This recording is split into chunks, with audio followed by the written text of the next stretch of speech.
Bonjour et bienvenue dans l'édition nuit de France Info et France 24. Un coup de téléphone et un coup de pression que le président américain a tenté de mettre sur Israël après la frappe meurtrière sur cette humanitaire. Le soutien de Washington pourrait dépendre de la capacité de Benjamin Netanyahou à prendre des mesures tangibles.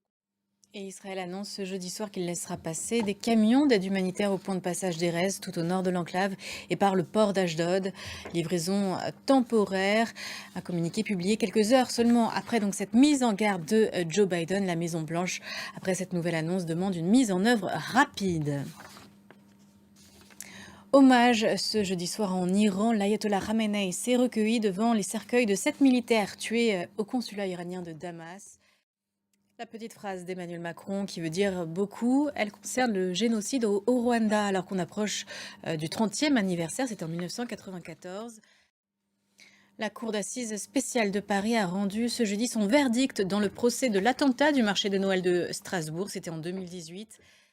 Les jours d'après, à Taïwan, où l'on continue de rechercher des survivants alors que des répliques du séisme continuent de frapper l'île.